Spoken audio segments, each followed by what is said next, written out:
I realized something was wrong the moment I saw his name light up my phone while I was standing in the frozen food aisle, holding a bag of peas I didn't remember putting in my cart, my hands suddenly shaking for no clear reason, my chest tightening like it already knew what my mind hadn't caught up to yet. The grocery store was almost empty that evening. Late winter, harsh fluorescent lights. That quiet hum refrigerators make when everything feels suspended in time. And I remember thinking how strange it was that fear can arrive before facts. How your body sometimes understands betrayal faster than your thoughts ever could. His message was short, casual, almost lazy. "Can you check the mail tonight? I might be late." Nothing unusual. We had lived together long enough for messages like that to mean nothing at all. 4 years of shared space does that. It dulls your instincts. It teaches you not to question the ordinary. I stood there longer than I should have, staring at the screen until it dimmed, then locked my phone and forced myself to breathe like a normal person, like a woman who wasn't about to have her entire understanding of her life quietly dismantled piece by piece. I didn't know yet that this would be the last ordinary thing. When I got home, the apartment smelled faintly like his cologne, even though he wasn't there. That clean, expensive scent he insisted on buying even when money was tight, saying it made him feel put together, like someone who was going somewhere important. I remember dropping my keys into the bowl by the door and noticing, for no reason at all, that they sounded louder than usual. The mail was sitting on the kitchen counter. That alone was strange. He usually left it unopened for me, joking that paperwork stressed him out. I told myself not to overthink it, but I picked it up anyway, flipping through envelopes while standing there in my coat, my bag still on my shoulder. That's when I saw it. A thick, cream-colored envelope with his name printed neatly on the front. No return address I recognized, heavier than the others. Formal in a way that made my stomach drop. I didn't open it right away. I set it down on the counter and told myself I was being dramatic. That couples don't open each other's mail. That trust means boundaries. But trust also means you don't feel like you're about to pass out over an envelope. We had been together almost 4 years. Not casually. Not on and off. 4 solid years of shared routines, shared holidays, shared arguments about dishes and money, and what city we might move to one day. We had talked about marriage openly. I never played games with that. I told him early on that I wanted a family, that I wasn't in a rush, but I wasn't drifting aimlessly either. Every time the conversation came up, he gave me the same answer, calm, reassuring, almost practiced. "I love you. I'm just not ready for marriage yet. I need to get my career stable. I need to feel like a man who can provide. Let's not rush something we want to last forever." I believed him because I wanted to. Because his hesitation sounded responsible, not evasive. Because he never said no, he just said not yet. And not yet is a powerful lie when you're in love. I built my life around that not yet. I put the envelope back where it was and went to change, trying to shake off the heaviness crawling up my spine. I told myself I'd forgotten something at the store, and used that as an excuse to leave again, to sit in my car for a few minutes, and breathe, my hands gripping the steering wheel like it could anchor me to something solid. When I came back upstairs, he still wasn't home. I made tea I didn't drink, paced the living room, checked my phone too often, then finally, with a kind of quiet resignation I didn't fully understand yet, I opened the envelope. Inside was a formal invitation. Engagement party.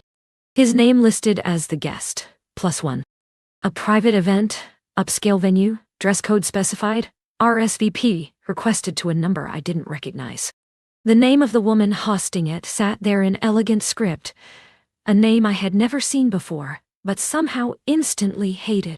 I read it 3 times, my brain refusing to accept what my eyes were clearly seeing. Engagement party didn't make sense. Not his engagement. That was impossible. We lived together. We shared a bed. We had joint savings for a future that was supposedly just delayed, not denied. I told myself it had to be a mistake. A work thing? Someone else with the same name? Anything that didn't require me to rewrite the last 4 years of my life. He came home an hour later. I was sitting on the couch when he walked in, invitation folded neatly on the coffee table in front of me, my posture too stiff to be natural. He looked tired, loosened his tie, smiled when he saw me, leaned down to kiss my forehead like everything was normal. That's the part that still makes my stomach turn.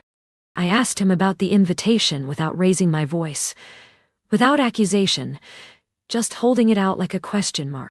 His expression changed in a way that was so fast and subtle I almost missed it. A flicker of something that wasn't confusion, wasn't surprise, but calculation. He said it was nothing serious, just a friend from his professional circle, someone whose family liked to throw extravagant parties, someone he didn't even plan on going with. He laughed a little, like I was silly for being concerned, and told me I was reading too much into it. I wanted to believe him so badly that I let myself feel embarrassed for asking. That night, he held me closer than usual. He talked about our future with more detail than he had in months, about trips we'd take, about how next year would be different, about how he could see us married someday, just not yet. I fell asleep with his arm around me, and a knot in my chest that refused to loosen. Over the next week, small things began to stand out in ways they never had before. Calls he stepped outside to take. Messages he tilted his phone away to read. Conversations that stopped when I entered the room. None of it was dramatic enough to accuse him of anything, but all of it added up to a quiet sense of being excluded from my own relationship. I didn't confront him again. I watched. One afternoon, while cleaning out a drawer we supposedly shared, I found a second phone. Old, but functional, hidden beneath a stack of outdated documents. My hands felt numb as I turned it on. There was no lock screen. He had never bothered. The messages were still there. Years of them. Conversations that ran parallel to ours, overlapping dates, overlapping milestones, overlapping lies. Another woman, sophisticated, well-connected, her life a world of charity events, investments, family influence. Their tone was different from ours. Polished. Strategic. Full of future-oriented language he had always claimed made him anxious. He never told her he wasn't ready. He told her he just needed time to choose. I sat on the floor with that phone in my lap, my back against the cabinet, feeling something inside me collapse so completely it was almost quiet. There was no single explosive emotion. No screaming, no crying at first. Just a slow hollowing out, like discovering the foundation of your house had been rotting for years while you were busy decorating the walls. The truth was suddenly so clear it hurt. He hadn't been afraid of marriage. He had been afraid of choosing me. I understood then why every timeline with me was vague, why every plan was conditional, why I was always just one more step away from the future we talked about. I wasn't his future. I was his safety net, his emotional support, his comfortable option while he kept the door open for something better. For someone better. By the time he came home that evening, I was calm in a way that scared me. The kind of calm that only comes when denial finally dies. I asked him one question. If I hadn't found out, how long would you have kept waiting? He didn't answer right away. And in that silence, I already knew everything. He stood there longer than I expected, keys still in his hand, his jacket half off his shoulders, staring at me like he was trying to calculate the least damaging version of the truth. And that was when I realized how practiced he was at this, how often he must have rehearsed answers in his head for questions I hadn't even known to ask. Finally he sighed and sat down across from me. Not beside me, across, creating distance without saying a word, and told me I was overreacting. That nothing had actually happened yet, that life wasn't as black and white as I wanted it to be. That sentence broke something in me. Because suddenly the last 4 years rearranged themselves in my mind, not as a shared story, but as two separate timelines running side by side, intersecting only where it was convenient for him. I saw every delayed decision, every vague promise, every moment he told me I was his priority while carefully avoiding making me his choice. I asked him if he loved her. He didn't say no. He said it was complicated. That was when my calm finally cracked, not into rage, but into a cold clarity that felt almost surgical. I told him I had seen the messages, all of them, and for the first time since I had known him, he didn't try to deny anything. His shoulders dropped, His voice softened, and he admitted what I think he had never planned to say out loud. He said he cared about me deeply, that I was stable, loyal, grounding, that I made his life easier, that I understood him in ways no one else did, but that she represented a future he couldn't access if he committed to me. A future with connections, financial growth, social leverage, a different version of himself. He said marriage is about timing and opportunity, and with me, it would have closed certain doors. I remember nodding slowly as he spoke, not because I agreed, but because something inside me was quietly detaching, like a hand loosening its grip after holding on for too long. I thought about every time I defended him to friends who asked why we weren't engaged yet, every excuse I made for his delays, every compromise I framed as patience. I asked him why he stayed. He said because he didn't want to be alone while he figured things out. That sentence landed harder than anything else. Not because it was cruel, but because it was honest in a way. He had never been with me before. I was never a mistake. I was a strategy. That night I didn't cry. I packed a bag calmly, methodically, folding clothes the same way I always had. Like muscle memory could protect me from what my mind was finally accepting. He watched me, confused now, almost offended, asking where I thought I was going, saying we should talk more, that this didn't have to end like this. I told him it had ended a long time ago. I had just been the last one to know. I stayed with a friend for a week.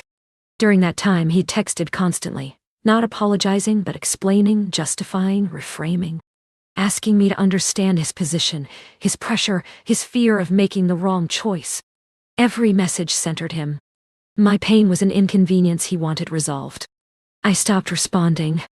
A few days later, I saw photos online from the engagement party. He was there. He went without me. He stood beside her in tailored clothes I had helped him choose, smiling the same smile he used in our photos, his hand resting lightly on her back like he had already practiced where it belonged. Something strange happened then. Instead of heartbreak, I felt relief. Because the worst part wasn't losing him, it was finally seeing him clearly. Seeing that my love had never been the obstacle. My willingness had never been the issue. I hadn't been asking for too much. I had been offering it to someone who was always looking past me.